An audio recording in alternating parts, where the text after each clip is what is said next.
This video is really delayed. I just want to go ahead and say before the intro plays. This is a two-part series. It was supposed to be for the SteamnextFest, but I'm just putting it out now and all the demo video gameplay that I have. Appreciate you just checking out the video if you're interested at all. Thank you so much.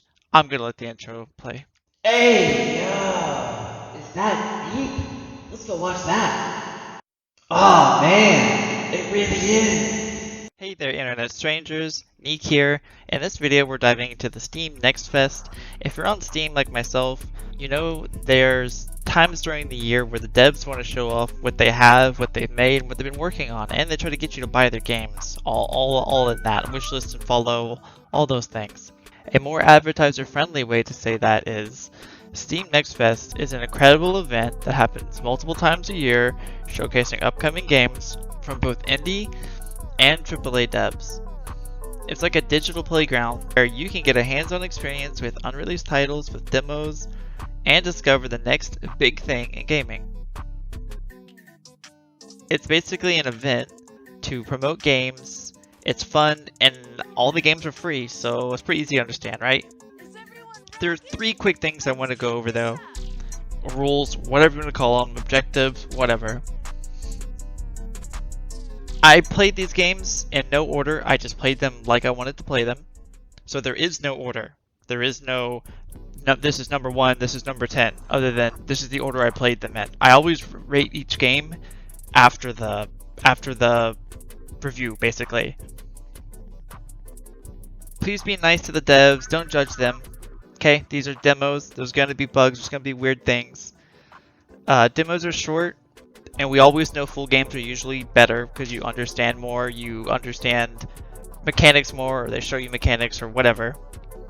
And also I just want to say a thank you to these devs for sharing their passion and their hard work with myself and other people that are and creating things that help us distress or find entertainment in our busy lives. And in this world, it's a big scary world and things are hard right now. So it's good that we have these fests where we just kind of celebrate games. We celebrate, hey, look at this free demo. This is what I've been working on for ever so often, or however long. First one is weird. I'll just say it.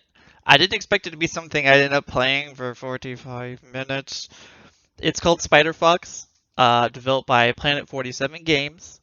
Release date is April 3rd, 2024. Its Steam description says, a ridiculous web-slinging adventure game where you can play as a spider fox.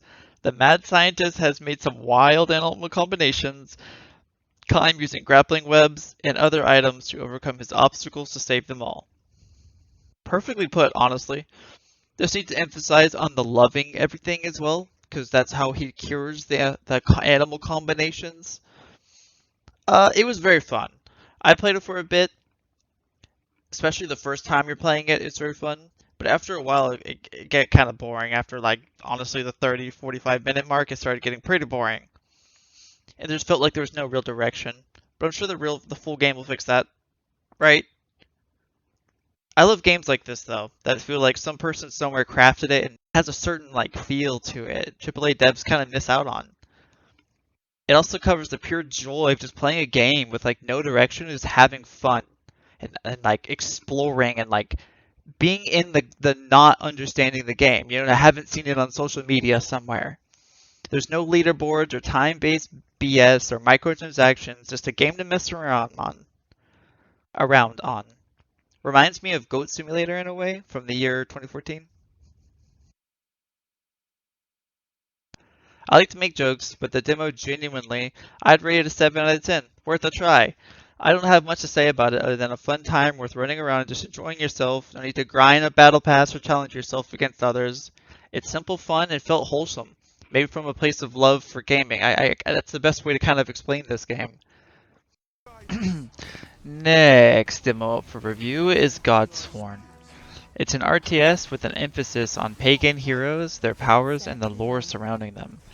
It also encourages you to spend resources and fight the small camps which dot around the map in the early game to get you ahead of your opponent in XP or levels.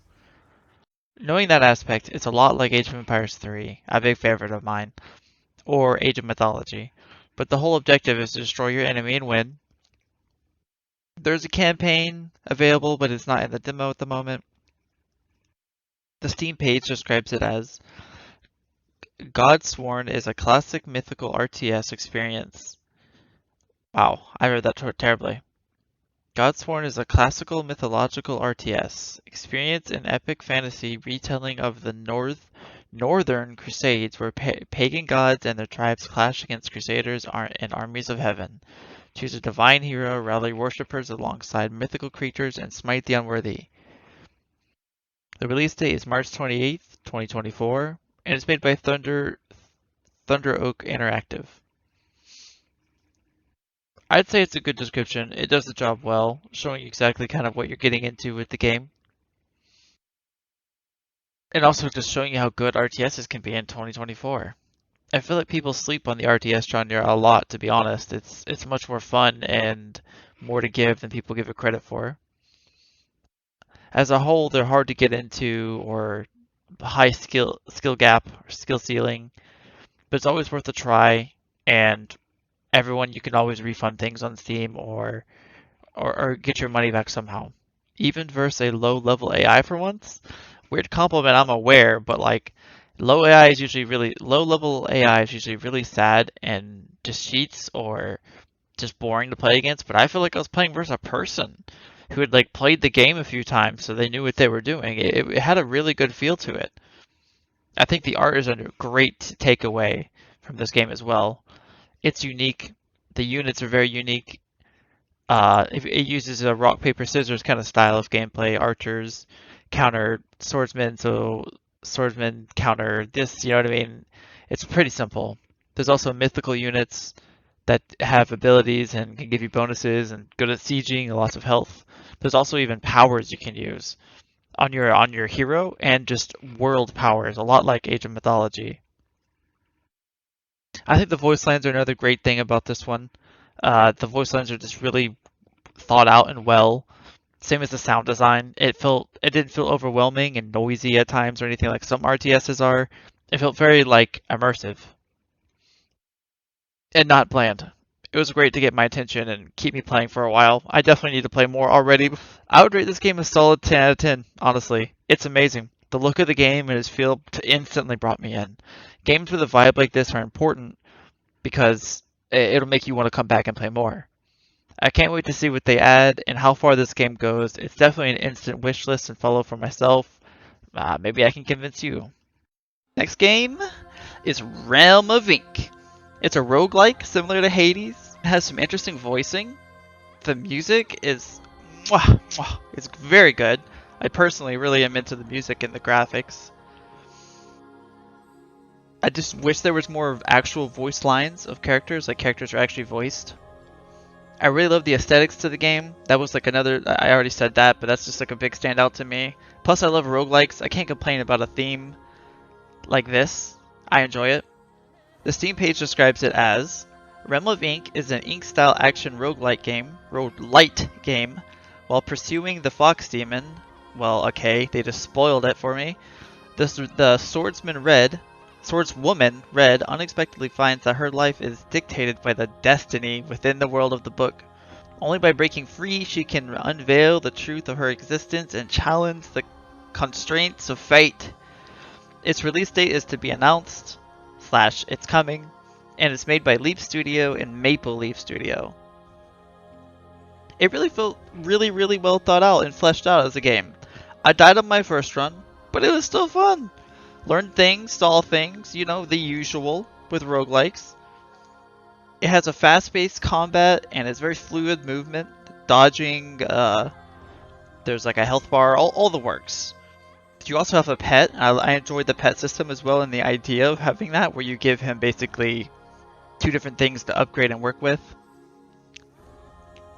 And you can also combo these things together, so if you want to have like one that's your damage skill and then one that's like your bleed or your poison or whatever, you can combo them together. One that's AoE and one that's a high damage. You know what I mean? You can combo things together and then it'll affect your pet as well. I definitely would rate this one at 8.5 out of 10. It fills a gap I didn't even know existed for me personally. It feels fresh, even though it's just a copy of Hades. It's a Hades clone. Let's not dance around it, but not in a bad way. It feels really good. It feels very thought out. And just, it feels like a good game. I don't know how to explain it. Just go try it out. Fourth game I tried is Scars of Marsa. It's a real-time RPG. Fast choice making is crucial. It has character customization and reminds me of old PC games I used to play on my dad's big CRT monitor. Good times. Nostalgia aside, this game also a bit reminds me of Combat and Might and Magic games, but with like a weird future dystopian skin on top of it, and it just in the future. It also has great music to go along with it and decent sound design with the noises and actions mid-game. The Steam page says, Scars of Mars... Oh, I got the name wrong in the start. Anyways, Scars of Mars is a real-time RPG. Make split-second decisions to defeat enemies quickly in thrilling and satisfying battles. It's made by Acquire Corp and release date is to be announced at the moment. This game has a pace to it I can't quite explain until you play it, if that even makes any sense. It's not turn-based, it's combat on a small grid with real time. So you gotta think fast and move your fingers just about as fast, or if not faster. You have a battery at the top of the grid, so you really do need to move fast. I was in menus at times and it was burning down at the top on my run, so I'm like, interesting. It is, you have to play quickly. You have humanoids that make up your team, and you use their abilities and roles to help you navigate a roguelike kind of structure on the map through different bonuses and random encounters and shops and etc. Upgrade stations. When you fail or extract, yes, there is extracting, you go back to your home base. You go back to your home base basically and can heal and reconfigure your team. I haven't died in the little time I've played it, but I bet even dying is pretty forgiving too. You can get points to upgrade and research things eventually, but I definitely think this game just needs to be fully released, to be honest, to get like a real hands-on opinion of it. Overall, I'd rate this game a solid 5.5. A really good in the middle but different fast-paced action game that's not just a first-person shooter. You can check it out. All the links are down below for all these, by the way. All the links are down below. The next one is RATTEN REICHE. Have you ever played Tooth and Tail or Mellow and wanted a more weird Animal Fusion based RTS game that's steampunk/dieselpunk style? The war tech is World War I / just steampunk. Great sound design, interesting character design. Have you ever wanted something like that? That's exactly what this game is. It's also squad-based combat. I don't know if I mentioned that as well. So instead of like making an army from a base and using a base, you have a squad and you move through levels and keep the squad alive. The Steam store page says, RATTEN REICHE is an RTS focusing on realistic combat in a unique steampunk/dieselpunk world ripped apart by an ongoing war between rats, mice, cockroaches, and lizards. It's developed by Metal Ladler Studio. Publisher is Critivo. Its release date is Q2 of 2024. First off, it's not my type of game. I just want to throw it out there. But I thought I'd keep it on the list just because it's different. And other people might enjoy it. I love the combat and being able to control my own rat squad, but it just feels a little lackluster in the demo. Feels like a sensitivity slider. I think that's something I was struggling with, was a sensitivity slider. I like the fact that the enemies aren't just sitting there as well. They came and recapped a point I took. I didn't finish the demo mission that's there. I just played through for, I don't know, I restarted it quite a few times, I'd say. I usually rate this demo a solid 5. It's fun, but definitely needs more. The demo wasn't enough. I wasn't expecting this type of game, and struggled a lot on it, but I honestly enjoyed it for what it was, and it's free at the end of the day. It's just a waste. It's not a waste, it's just a use of your time. Zet Zillions. I had to have a card game in here as well. Card games are kind of one of those dying things like RTSs. Thank Hearthstone for killing the genre. Anyways, Zet Zillions' art style is the first thing to immediately grab your attention. It has this unique comic book cartoon on TV, Saturday cartoons, you know what I mean? I played a few runs, but my first run ended at, well, you guessed it, it ended me in dying. And right now I'm coming back to write my opinions on paper after said death. Its Steam page says, Zet Zillion is a single-player story-based roguelike deck builder and space extravaganza where you use your cards to make entire planets go big bada boom. Its release date is coming soon. Developer is OTA Imon Studios. Its publisher is Raw Fury. I really enjoyed this one. It definitely was one of the better games in my list of games I've played so far. And honestly, even the last few years for card games, this one really blew me out of the water, but no one can beat Inscription, let's just face it. The cartoon-like graphics really brought me in, and the vivid colors. There will be voice acting, hallelujah. This game is easy to waste a lot of time on, I can tell. It just brings you in to do stuff and play every day, or on the weekend, or in your downtime, or if you have a Steam Deck, play it on Steam Deck. It's very digestible and fun. It easily can pick this up. I feel like it'd fit most people's niches for a game. I usually rate this a 9 out of 10. Only downside to this game is no co-op at the moment, but I don't even know how they'd implement something like that. And I know this game would get boring to many if they weren't in the mood for this type of game, so it's difficult to say if this game will last or it will fade. But that's not really the topic of this video. Let's move on to something more story-rich. Pacfic Drive.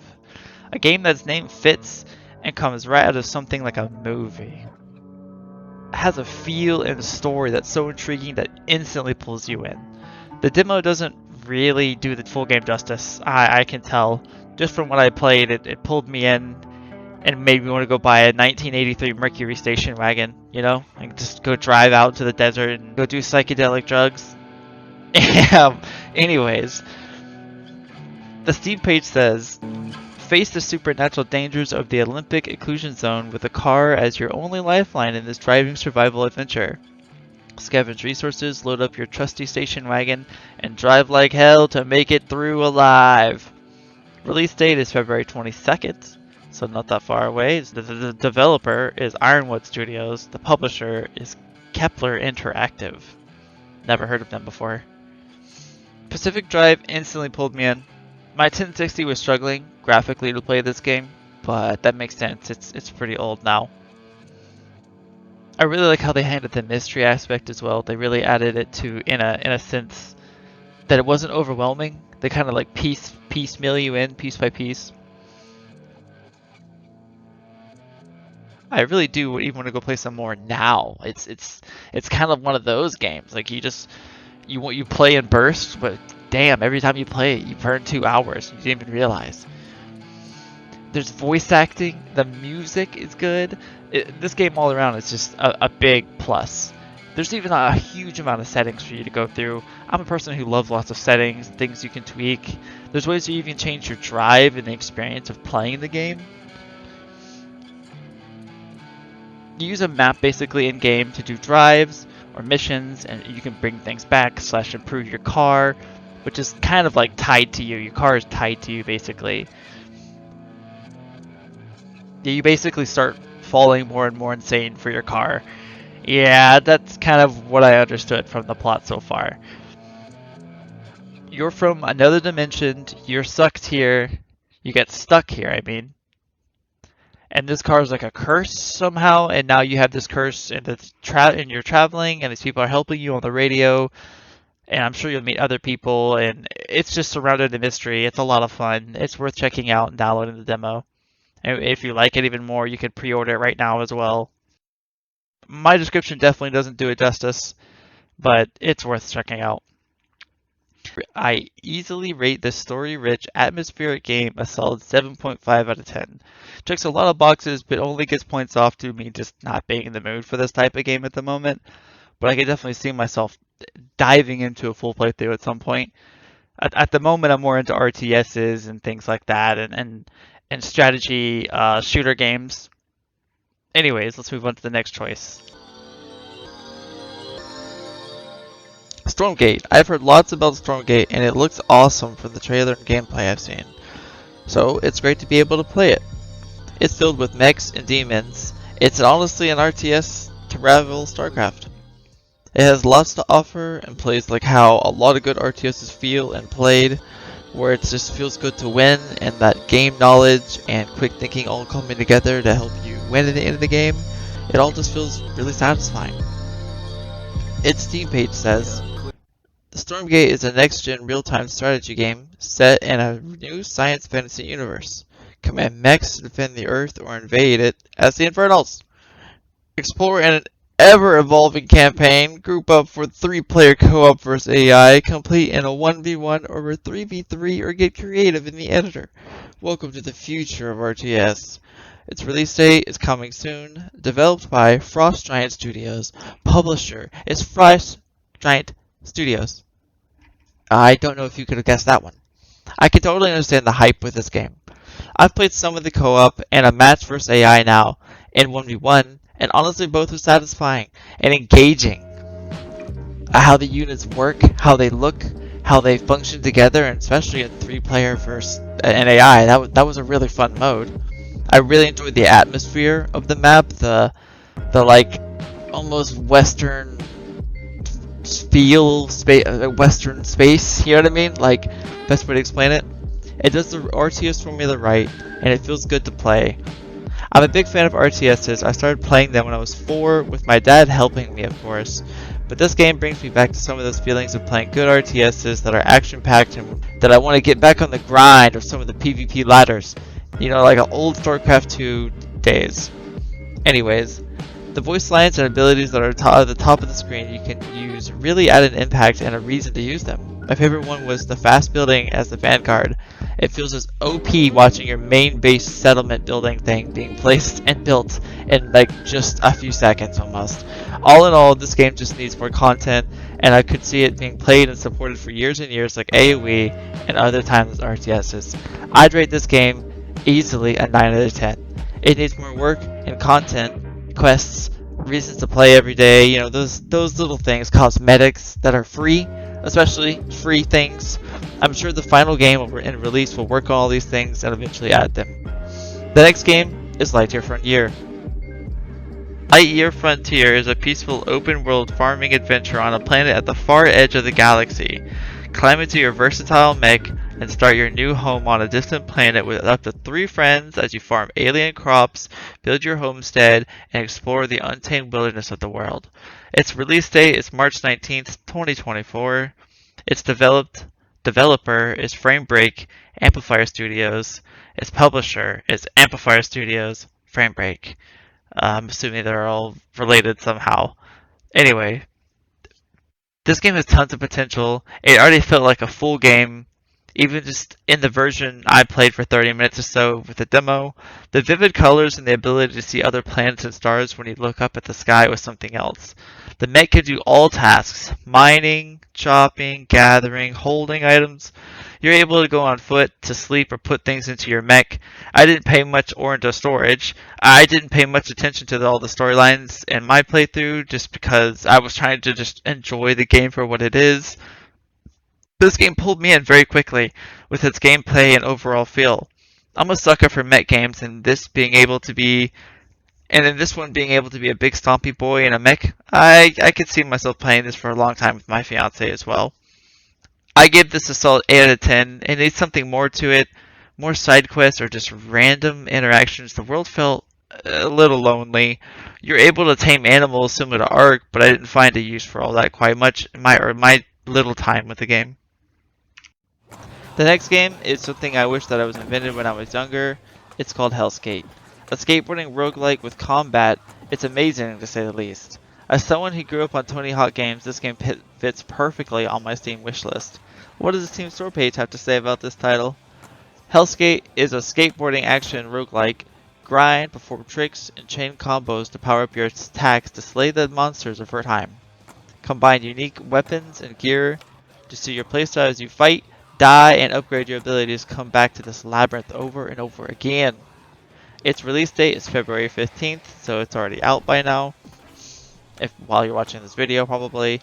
Developer, Phantom Coast. Publisher, Phantom Coast. I played out 4 to 5 runs. My first one was on mouse and keyboard. It was better than I expected. But honestly, a controller is 100% the way to go with this game.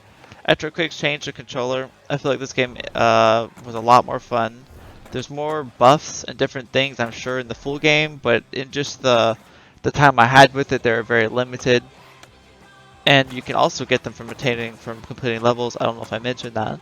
The demo seems limited in what was available to choose, but the choices that were there weren't bad. This game was an instant action and serotonin just generator. And don't even get me started on the look of this game. It's unique, fresh anime mixed with some kind of like Cartoon Network show. It was just amazing. The upgrades are based on clothing you can pick up and stickers on your board, and eventually after dying a few times, I got the hang of tricks and learned certain tricks that can be upgraded to shoot missiles and poison enemies. I can rate this game a 9.5 out of 10. Like, easily. From when I played in the demo, I just want a full game now. I just want the full game. It's already on my wish list. Add it to, why aren't you adding it to yours right now? Why aren't you adding this right now to your wish list?